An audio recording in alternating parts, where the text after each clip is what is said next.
Dalam Islam, kita sering mendengar istilah Ya'juj dan Ma'juj.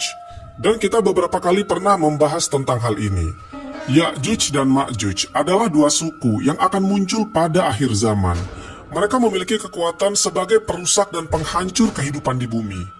Mereka adalah dua kelompok yang sangat kejam dan bengis.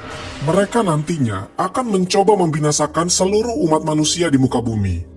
Selain itu, hal yang paling mendasar dalam pengetahuan umat Islam terhadap mereka adalah kedatangan Ya'juj dan Ma'juj merupakan tanda terpenting akan dekatnya masa kehancuran bumi ini. Inilah pandangan dasar yang kita ketahui tentang riwayat mereka.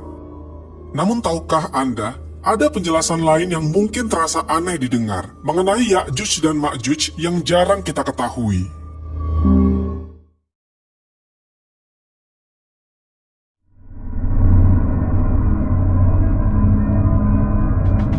Beberapa ulama terkenal berpendapat bahwa Ya'juj dan Ma'juj merupakan anak keturunan dari Nabi Nuh alaihissalam. Artinya, mereka bukanlah semacam monster. Mereka sama seperti manusia. Mereka berdiam di suatu tempat yang tidak ada seorang manusia pun yang tahu di mana lokasi persis tempat itu selain Allah Subhanahu wa Ta'ala. Ya'juj dan Ma'juj berasal dari keturunan Nabi Nuh alaihissalam.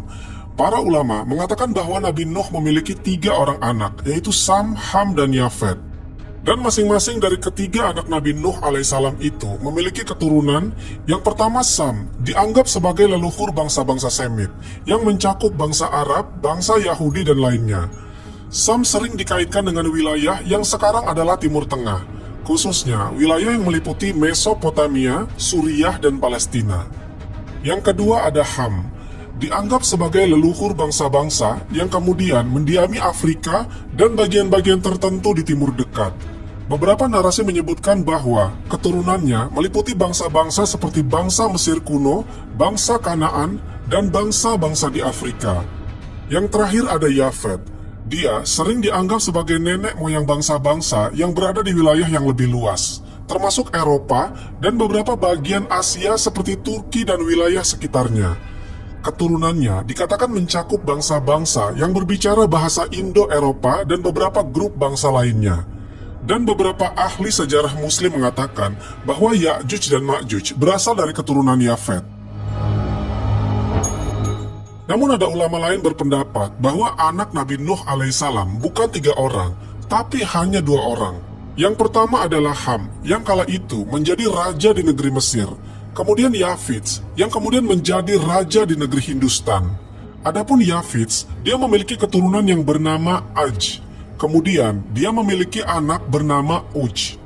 Dari keturunan Uj, maka lahirlah cucu Nabi Nuh alaihissalam yang bernama Anuk atau Unuk, yang menurut para sejarawan pernah diperintahkan oleh Nabi Nuh alaihissalam untuk mencari kayu-kayu untuk membuat kapal Nabi Nuh alaihissalam. Para sejarawan menyebutkan bahwa tubuh Anuk sangatlah besar dan tinggi, sehingga saking tingginya jika dia berdiri di tengah laut, maka yang tenggelam hanya sebagian kakinya saja.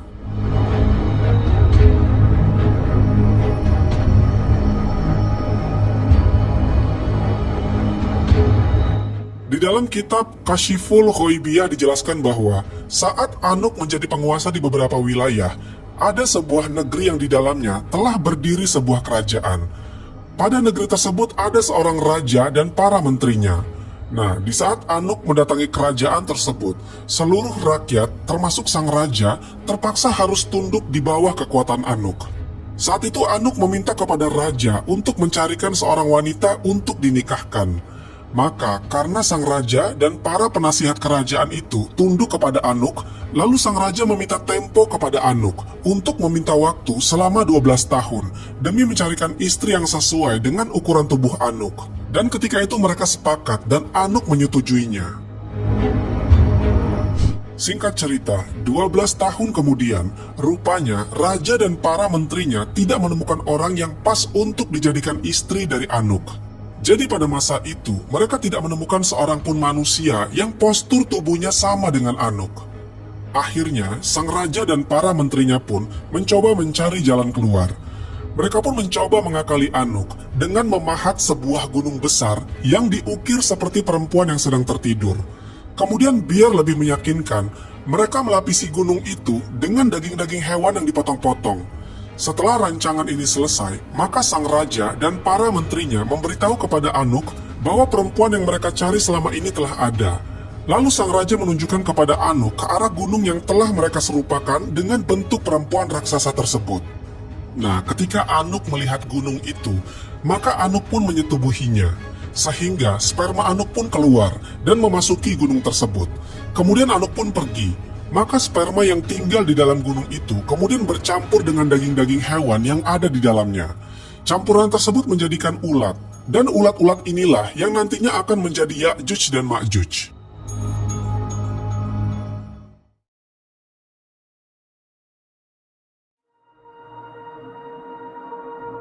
Mengenai ciri-ciri bentuk tubuh mereka, para sejarawan berbeda pendapat.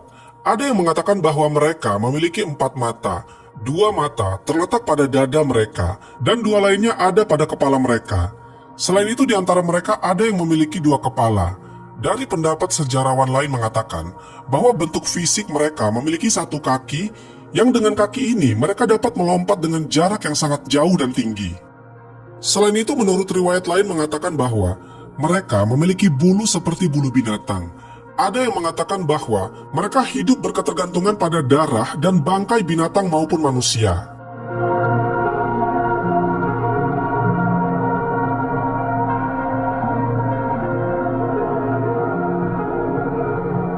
Di dalam sebuah riwayat dijelaskan bahwa Ya'juj dan Ma'juj memiliki beberapa jenis tubuh yang berbeda. Jenis dan tubuh mereka ini terbagi menjadi 3 bentuk. Yang pertama, bentuknya seperti pohon al-aruz, yaitu sebuah pohon yang ada di negeri Syam. Artinya fisik dan bentuk tubuh Ya'juj dan Ma'juj ada yang sama dengan pohon tersebut. Adapun tinggi dari pohon ini katanya sekitar 120 hasta, atau jika dikonversi ke satuan meter, maka akan menjadi 30 meter. Golongan yang pertama ini memiliki pantangan tersendiri. Mereka ini tidak boleh mendekati gunung dan tidak boleh bersentuhan dengan besi. Namun tidak dijelaskan mengapa mereka tidak diperbolehkan mendekati 2 hal tersebut. Bentuk fisik Ya'juj dan Ma'juj yang kedua, mereka diciptakan memiliki 2 telinga yang sangat besar. Dalam riwayat, konon kedua telinga mereka ini ukurannya lebih besar dibandingkan dengan tubuh mereka sendiri.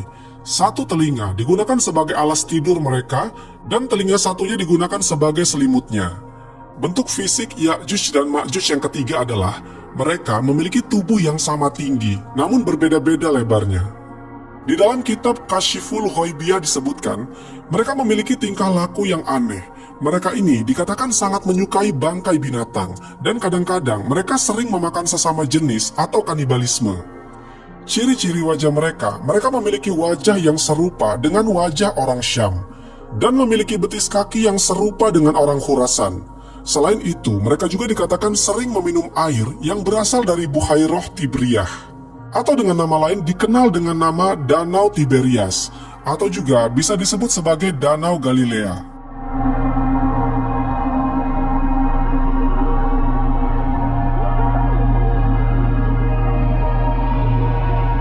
Seperti yang telah kita bahas sebelumnya, Ya'juj dan Ma'juj telah hidup sejak masa kaum Nabi Nuh alaihissalam hingga sampai datangnya hari kiamat. Yang jadi pertanyaan kita adalah, apa kegiatan yang mereka lakukan sebelum datangnya hari kiamat? Di dalam kitab Kashiful Ghaibiyah halaman 61 dijelaskan bahwa Ya'juj dan Ma'juj tinggal di dalam sebuah gua yang tertutupi cahaya.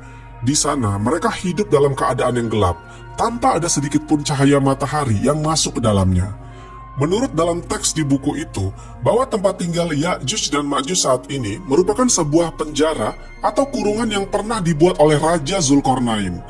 Raja Zulkarnain membuat kurungan ini bertujuan untuk mematikan gerak-gerik mereka, agar tidak keluar dan membuat kehancuran terhadap seluruh umat manusia.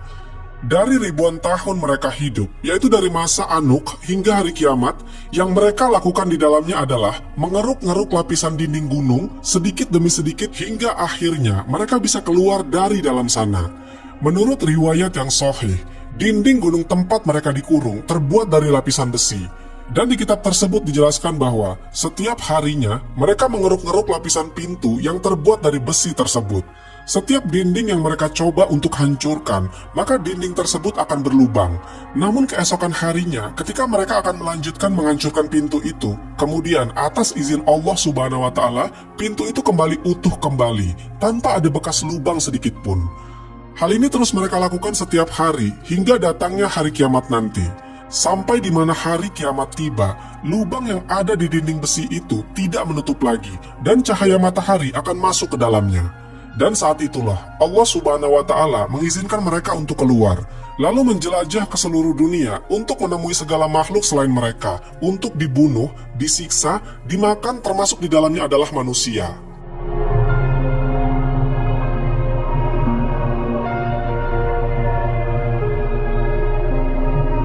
Di dalam Al-Quran disebutkan bahwa yang mengurung Ya'juj dan Ma'juj adalah Raja Zulkarnain. Namun ada perbedaan pendapat tentang siapa Zulkarnain sebenarnya. Ada yang mengatakan bahwa beliau adalah seorang nabi, dan ada pula yang mengatakan bahwa beliau hanyalah seorang raja yang soleh. Nama Zulkarnain sebenarnya tidak hanya dikenal dalam Islam, bangsa Yahudi pun telah menuliskan nama beliau di dalam kitab asli mereka. Bahkan jauh sebelum datangnya Al-Quran, nama beliau telah ada. Beberapa ulama dan sejarawan ada yang berpendapat bahwa Zulkarnain berasal dari Yaman. Ada juga yang mengatakan beliau berasal dari Iran atau Persia, dan sebagian lain mengatakan bahwa beliau berasal dari Iskandaria, yaitu Mesir. Di dalam kitab Kashiful Ghoibiyah diceritakan bahwa suatu ketika Zulkarnain bersama pasukannya sedang dalam sebuah perjalanan. Tiba-tiba di perjalanan itu mereka bertemu dengan beberapa orang soleh. Nah, orang-orang soleh ini kemudian memberitahu kepada Zulkarnain bahwasanya ada kaum yang tinggal di balik gunung yang memiliki perawakan yang sangat aneh. Bentuk tubuh mereka tidak menyerupai binatang dan tidak pula menyerupai manusia. Kemudian terkadang mereka ini sering keluar dari sana untuk mencari makan. Mereka memburu binatang melata seperti ular dan kalajengking untuk dimakan. Bahkan juga mereka sering memakan jasad manusia. Karena orang-orang soleh yang melapor kepada Raja Zulkarnain ini merasa ketakutan akan datangnya ancaman dan gangguan dari makhluk ini yang sewaktu-waktu akan terjadi, maka orang-orang soleh ini pun meminta tolong kepada Raja Zulkarnain untuk mengurung mereka. Singkat cerita, Zulkarnain pun berangkat menuju gunung tersebut. Menurut teks tersebut, tempat tinggal mereka berada di antara dua buah gunung yang saling berhimpit. Tempat tinggal mereka sangatlah luas di dalamnya. Dalam kitab Kashiful Ghoibiyah halaman 64 dijelaskan, luas tempat tinggal mereka adalah 100 farsakh. Jika dikonversi ke satuan ukur universal akan menjadi 554,1 km.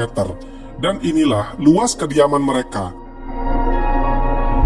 Jumlah mereka pun sangat banyak, dan mereka juga memiliki bentuk tubuh dan jenisnya masing-masing. Saat Zulkarnain dan pasukannya tiba di kediaman Ya'juj dan Ma'juj, maka beliau memerintahkan pasukannya untuk menyiapkan beberapa batu, besi, tembaga, dan timah. Setelah itu, beliau berjalan menuju pintu mereka. Saat itu beliau sempat melihat bentuk tubuh Ya'juj dan Ma'juj ini sangatlah aneh. Di antara mereka ada yang berkuku panjang dan bertaring seperti binatang buas. Sebagian di antara mereka ada yang memiliki dua telinga yang sangat besar. Setelah itu, Zulkarnain dan pasukannya menutupi celah gunung itu dengan campuran batu, besi, api, tembaga, dan lain-lain. Adapun lebar pintu besi tersebut adalah 50 hasta atau sekitar 22,5 meter. Sedangkan tinggi pintu tersebut adalah 200 hasta atau sama dengan 90 meter. Saat beliau telah menyaksikan tugas ini, maka beliau berkata, "Ini dinding adalah rahmat dari Tuhanku. Maka apabila sudah datang janji Tuhanku, dia akan menjadikannya hancur luluh. Dan janji Tuhanku itu benar." Al-Quran Surat Al-Kahfi ayat ke-98.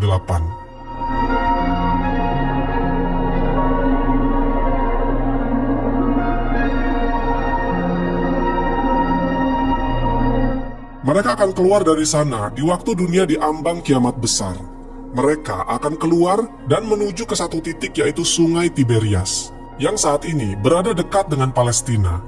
Lalu di sana mereka semua akan minum air sungai itu hingga sungai itu kering. Karena sungai ini tidak memiliki air yang cukup untuk kebutuhan minum mereka, maka mereka pun pergi ke laut. Mereka berpencar ke segala penjuru bumi untuk mencari makanan dan minuman. Adapun segala hewan, tumbuh-tumbuhan, dan ikan yang ada di lautan, semuanya akan raib dimakan oleh mereka semua. Maka manusia yang hidup pada masa itu akan ikut menjadi santapan mereka. Pada saat itu, bumi menjadi kering, kosong, dan tanpa sedikit pun tersisa.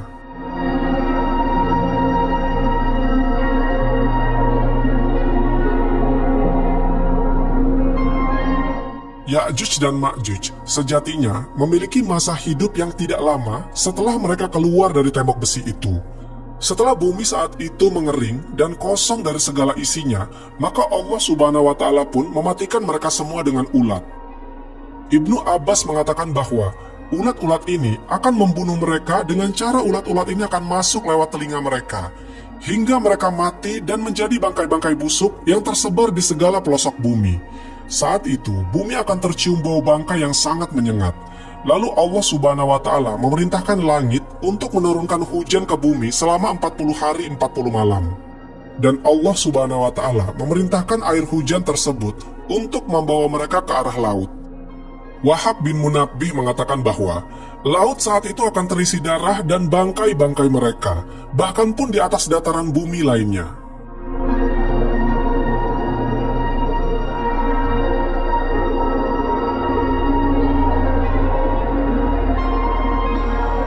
Di dalam riwayat yang terdapat dalam kitab Kashiful Ghaibiyah, bahwa ketika Ya'juj dan Ma'juj keluar dari tempat mereka, dan pada saat itu ada sebagian manusia yang berdiam diri di gua, ada juga yang tinggal di rumahnya, dan ada pula yang berkumpul di kota Baitul Maqdis bersama dengan Nabi Isa.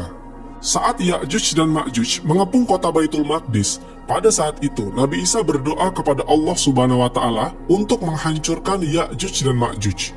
Dan tak lama dari itu, mereka pun mati dan membusuk menjadi bangkai sebagaimana yang sudah kita jelaskan sebelumnya.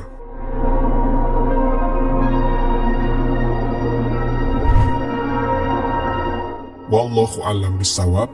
Semoga kisah ini bermanfaat. Lebih dan kurangnya mohon dimaafkan.